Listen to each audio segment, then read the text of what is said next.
திருவிழால நான் பட்டு பாவாடை கட்டிட்டு ஜம்முன்னு நின்னுட்டு இருந்தேனா அப்ப கூட்டத்துல யாரோ ஒருத்தர் என் தோல் மேல கை வச்சுட்டாரு. திரும்பி பார்த்தா கண்டமனூர் ஜமீனு.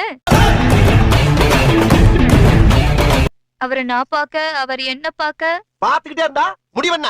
வெக்கப்பட்டு கண்ணு மூடனேனா கண்டமனூர்காரு என்ன கண்டம் பண்ணிட்டாரு. கண்டம் பண்ணிட்டானா?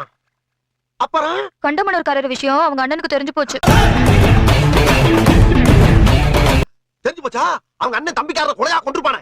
அதுதான் இல்ல, தம்பி பொண்டாட்டியே தான் பொண்டாட்டி மாதிரின்னு அவர் யதார்த்தமா கேட்க நான் பதார்த்தமா விட்டு கொடுத்துட்டேன். பதார்த்தமா விட்டு கொடுத்தியா? புதுசா இருக்கு. சரி, 2 பேரும் சேர்ந்து வாழ்க்கையில விளையாண்டாங்க, போய் தொலையுது. இந்த விஷயம் வேற யாருக்கும் தெரியாத. நானும் அப்படிதான் நினைச்சேன். ஆனா இந்த விஷயம் வீட்டு வேலைக்காரனுக்கு தெரிஞ்சு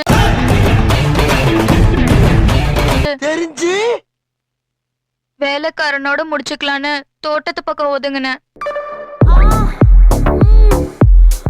ஆனா தோட்டக்காரனும் பாத்துட்டான். அவனாலதான் என் வயித்துல புழு பூச்சி உண்டாச்சு.